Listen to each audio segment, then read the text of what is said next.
Hey everyone, Gen X Fusion here with another video for Dauntless. This is the second part of a series that I'm doing on the Behemoth info on the Hunter's Journal in Dauntless. So I'll be reading descriptions of basically, I believe it's 8 more Behemoths. Please stick around even at the end of the video because I have outtakes and bloopers also attached to this particular set. Enjoy the video. Nayzaga. The spiny, nightmarish Nayzaga appears to share some building blocks with the Quillshot, especially the razor-share arcanite spines, and a species of extinct river reptiles called crocodiles. But where the Quillshot is known to hurl its spines as projectiles, Nayzagas plant their spines in the ground. There they become perfect conduits for shock aether, gathering ambient energy into paralyzing spheres of ball lightning. The Nayzaga itself is vulnerable to these spheres if a slayer can deflect them toward the Behemoth, but caution is advised when attacking four-pronged towers of lightning spines. The backlash can be literally shocking to the unprepared. Nayzagas are effective diggers, and will swiftly tear their way into the earth to escape harm if cornered. In a tale of one memorable hunt that Cat always shares with rookies, soon to face their first Nayzaga, one of the beasts was so eager to escape her sword that it burrowed clean through the island and ended up plummeting into the sky below. Privately, she's admitted to Dr. Priani that no such thing ever happened. She wouldn't want the Behemoth expert to start forming faulty theories based on a story she told rookies to charge them up for the hunt, so to speak. Cat's hunting tips. A Nayzaga's fear lightning can be deflected toward Nayzaga, but also back toward the four-pronged lightning towers to deal with them at range. Deflected lightning can also disable the shields on lightning towers. When they become aether charged, Nayzagas will build a super tower that's connected to the Nayzaga through an aetheric spectrum. Destroy this tower to stun the Behemoth and cause a lengthy stagger. A Nayzaga can be interrupted during its belly slide attack. The Nayzaga's physical attacks will shock slayers when it is aether charged. Shadowtouched Nayzaga. Umbral Aether seems to have an unusual attachment to the opposing powers of Shock and Terra, a subspecies of Nayzaga that evolved within the Umbral Deeps to feed solely on charged Umbral power. The Shadowtouched Nayzaga has adapted to the weird dimensional energy of its environment to open portals into the Umbral Void. There, it somehow spawns a dark shadow of itself, sending that creation back through the portal before emerging to strike its distracted enemies. A Shadowtouched Nayzaga has no weakness to Terra, nor is it resistant to shock. The subspecies is purely an Umbral Behemoth now. Cat's hunting tips. When moving through portals, the Shadowtouched Nayzaga is briefly vulnerable to staggering hits. Land a strike when the creature is visible to knock it out of this behavior pattern. The Shadowtouched Nayzaga creates shadow clones of itself to use as decoys when using its portals. The clones alternate with the actual Behemoth, so if you are trying to ambush the beast, be sure you're hitting the right one. The true Behemoth will be much more colorful. Thunderdeep Drask. Among the most studied Behemoth species in the Shattered Isles, Drasks are perhaps as known a quantity as any slayer can expect to find. But the variety familiar to Ramsgate's defenders is so well known because it has long been the only known survivor of the entire Drask form clad. While Scraves shared the ice fields with the Winterhorns, and Scorched Stone Hellion dwelled near rage-tailed Gnashers, the dire Thunderdeep Drask has been declared extinct by the school of Behemothology years ago. Dr. Priyani, in fact, has long considered the Thunderdeep one of the true success stories. So it was with no small amount of frustrated surprise that she found herself face to face with the toothy, half-open maw of a behemoth that had no idea it was no longer supposed to exist, and appeared to have spent its time away literally transforming its entire physiology. Razor-edged fins, crackling with living electricity, increased aggression, and heavier musculature round out the deadly package. Its head has even changed. No longer the wedge-shaped head of a lizard, instead lined with even more razor fins, jagged teeth, and haunting, ghostly eyes that Priyani suspects has left the creature with poor eyesight. But even if it's blind as a Kralachi smallworm, the Thunderdeep would be a lethal threat, and one that may be soon spread across the Shattered Isles like a rolling shockwave. Cat's hunting tips. Expecting the Thunderdeep to behave like an ordinary Drask, just tougher, is a mistake. Years evolving in apparent isolation has led to a wider and more diverse range of attacks, defenses, and special abilities than you may expect. Beware the Lightning Fist. The Thunderdeep can manipulate Shock Aether to power a mighty leap and take the airborne higher ground. They then lead with one clawed fist that slams foes into the ground with a crackling sphere of energy. This affinity for lightning extends to the natural variety too. When the Thunderdeep enters the battlefield, it brings with it scattered, wild lightning strikes that seem to gather wherever it appears. Watch out for the warning signs, or get shock-locked out of your abilities. Drask. The draconic beast slayers called Drasks are powerful reptilian behemoths seething with the aetheric power of shock, a power they both wield as a weapon and consume as food. A powerfully built quadruped with scaly armored features, the Drask's thick bone frill serves as both helmet and a battering ram when in close combat. The Drask prefers to consume arcanite steeped in shock, but like most behemoths, will consume any aether it can rather than starve. Nicknamed lightning lizards by Kat Sorrell, and therefore by all of the slayers she's trained, Drasks live up to the name, especially when aether charged. No matter how far away a target may be, if they're within the arc of the Drask's shock bolt, they'll be electrified unless they dodge swiftly, or put something else between them and the behemoth. Dr. Priyani believes the Drask may be a living fossil behemoth, one that has remained almost completely unchanged since before the upheaval. She hypothesizes further that this could indicate Drasks, at least, may have been created by her distant ancestors to be living weapons, resistant to the rapid evolutionary potential found in most every aetheric life form. Drasks have been studied and perhaps hunted more than any other behemoth known to science. Cat's hunting tips. The Drask's tail swipe can really ruin a slayer's day. Chop off the Drasks to avoid them. But be careful. Breaking the tail gives a Drask the freedom to use its 180-degree slam attack.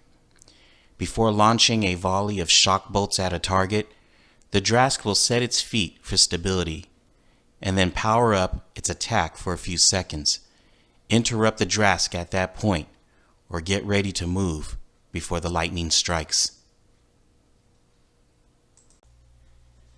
Shadowtouched Drask.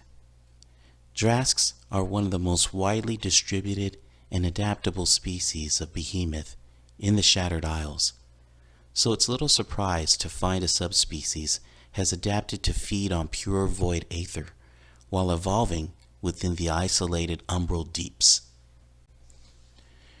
The Shadowtouched Drask employs deadly corrupt energy pulled from the umbral void to weaken slayers much the same way its more common counterparts use shock as a way to strike at prey from a distance.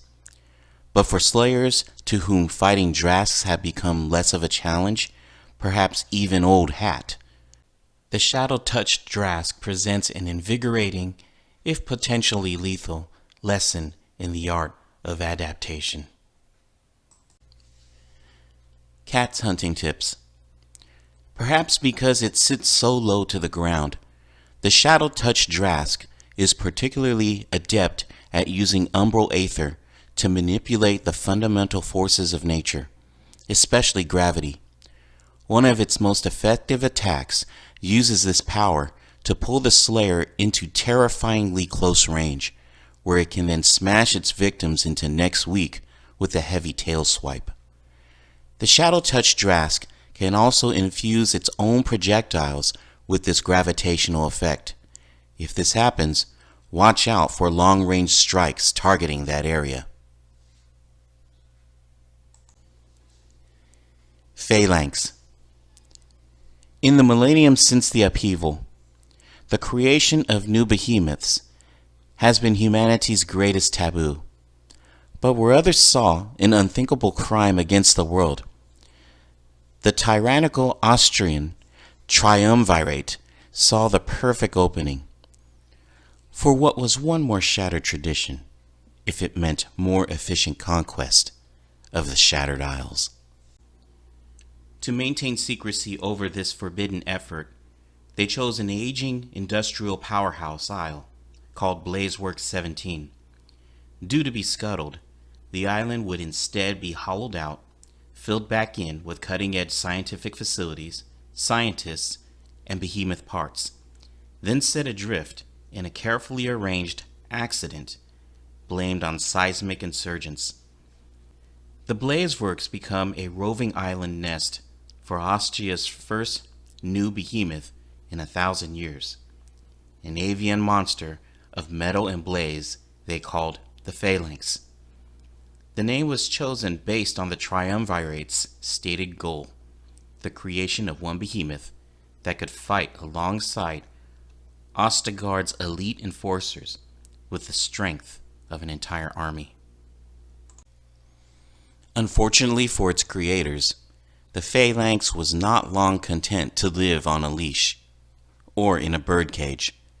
But after a nearly catastrophic first breakout, Ostigard's enforcers arrived to help the Blazeworks researchers reassert a measure of control.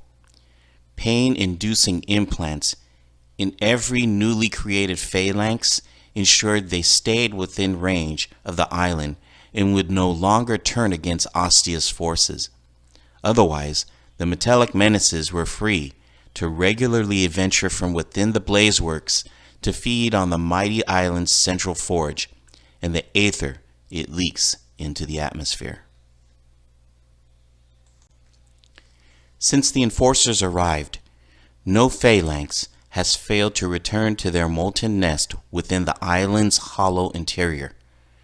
But Dr. Priani believes Ostia can't restrain them forever. For now, the best Cat Sorrel and the Slayers of Ramsgate can do is contain Ostia's forbidden creations the old-fashioned way. Steel versus steel. Cat's hunting tips. Its creators crafted the Phalanx's wings from aether-tempered Ostian steel forged in the great furnace of Ostigard.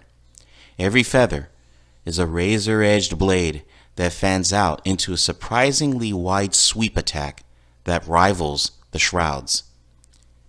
That Phalanx isn't just happy to see you. Those are bioaetheric missile launchers on its back. Don't get caught in the downpour. If ever a behemoth could literally stare holes right through a slayer, it's the Phalanx. When the eyes start to glow, get out of the way before its burning eye beams.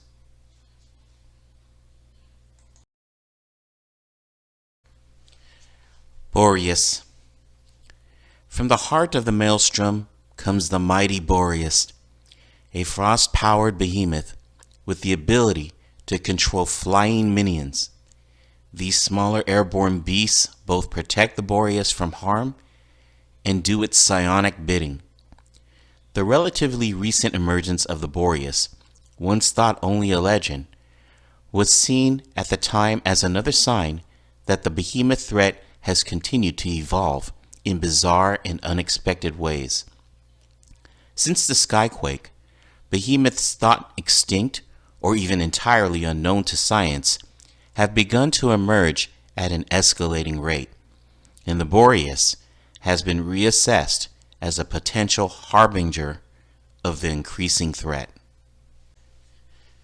In some ways, the Boreus is best thought of as not a single behemoth, but as a whole host of creatures, and slayers have given the minions of the Boreus descriptive nicknames to easily tell them apart. Stalkers are lean, toothy creatures that prefer to surround slayers and jab at them with their razor-sharp legs. They can be easily distinguished by their long blade-like limbs and are slightly smaller than other minions. The aptly nicknamed spitters prefer to strike from range, lobbing cold, frost-charged projectiles from their mouths. These icy spitballs can inflict a surprising amount of harm on unsuspecting slayers. Perhaps the most dramatic of the Boreus's minions are the bombers. These self-destructive creatures can prime their own bodies to become an explosive aether charge. Bombers sacrifice themselves to blast the Boreus foes, sometimes even taking other minions with them. Cat's hunting tips. Striking bomber minions near a Boreus will deal extra damage to its shield. When you slay a bomber in a group of other bombers, dodge through or away from the ensuing chain of explosions. A Boreus is psionically connected to its minions and can summon them when threatened. Don't assume you're not surrounded if you don't see any minions yet. Hellion. With the hot burning core of living blaze at its heart, the aptly named Hellion can burn its way through solid rock, which it consumes and belches forth as an eruption of molten magma. Like its Pangar cousins, this saurian biped is surprisingly nimble for its bulk and size, able to roll its body into a living wheel that traverses the island distances with devastating speed, tearing up the landscape with the thick plates of armor running down its back. Slayers, scientists, and eccentric armchair behemoth enthusiasts have many theories as to how the Hellion and Pangar seem to have such similar anatomical structure, but feed on diametrically opposite ends of the aetheric spectrum. Many scholars posit a direct relationship between the two, and one tale that appears to have at least some basis in historical fact claims that a slayer of old, perhaps even the first slayer, mortally wounded a Pangar while wielding a sword steeped in blaze aether. Rather than a killing blow, all the aether emanating from the weapon kick-started the Pangar's metabolism, but the only available source of more energy was the sword itself, which crumbled to dust as the behemoth pulled every last bit of blaze from its steel to feed a strange new hunger. As a new behemoth species rose to its feet to release an ear-splitting roar, the slayer that had unintentionally created it saw a fiendish beast rising from the pits of the inferno. Cat's hunting tips. Lucky slayers who break the Hellion scales have a chance to recover a molten orb that can boost attack and movement speed while protecting against more blaze damage. Breaking the Hellion's tail removes one of its most effective weapons. Focus attacks on the Hellion's relatively unprotected legs to stagger it more quickly. This affinity of lightning extends to the natural variety too. When the Thunderdeep enters the battlefield, it brings with it scattered wild lightning strikes that seem to gather wherever it appears. Watch out for the warning signs, or get shock-locked out of the... Dang, I almost had it! Drask. The draconic beasts, slayers called Drasks, are powerful reptilian behemoths, seething with the aetheric power of shock. Should have known better than to do this with my phone beeping. Ugh. Look at that, I'm being message bombed. Cat's hunting tips. A Nayzaga sphere lightning can be deflected toward Nayzaga, but also back toward the four-pronged lightning, but also back toward the four. This is not even correct grammar on this description. Okay, let's try this over. Drask. The draconic beasts, slayers called Drasks, are powerful reptilian behemoths, seeping with the aetheric power of shock. A power they both wield as a weapon. Oh, goodness. What is up with this phone? Phalanx. In the millennium since the upheaval, the creation of new behemoths has been humanity's greatest taboo. But where others saw an unthinkable crime against the world, the tyrannical Austrian triumvirate.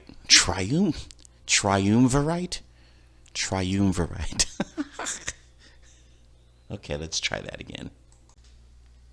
Nicknamed lightning lizards by Kat Sorrell, and therefore by all of the slayers she's trained, Drasks live up to the name, especially when aether charged. No matter how far away Oh, bad grammar again. What is going on with these descriptions? This is the third one now. Slayers, scientists, and eccentric armchair behemoth enthusiasts have many theories as to how the Hellion and Pangar seem to have similar anatomical structure. Oh, I forgot the word such. Triumvirate? Triumvirate?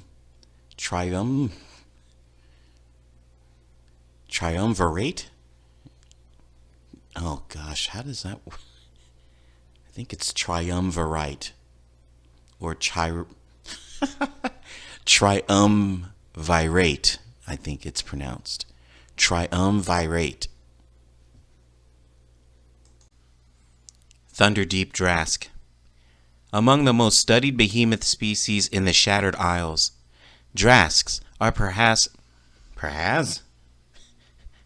What are perhaps?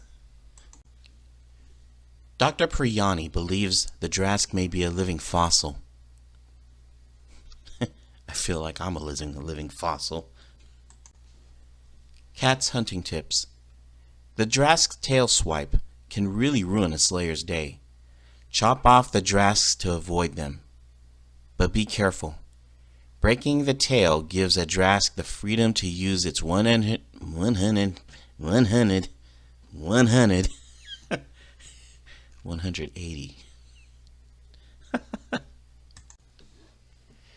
A Shadowtouched Nayzaga.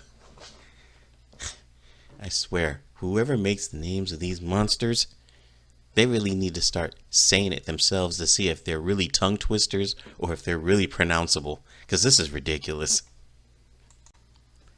Razor-edged fins, crackling with living electricity, increased aggression, and heavier musculature. What's this? Musculature?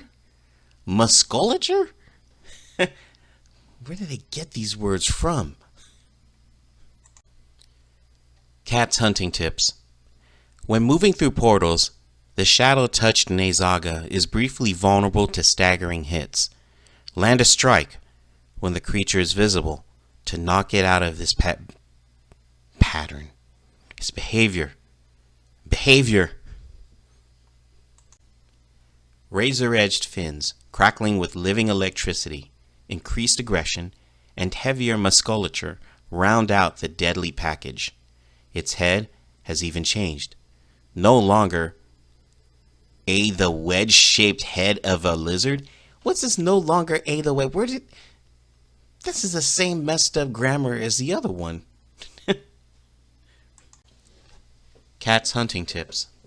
Expecting the Thunderdeep.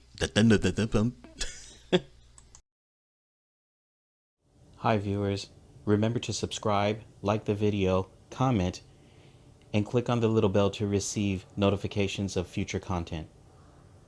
Have a good one.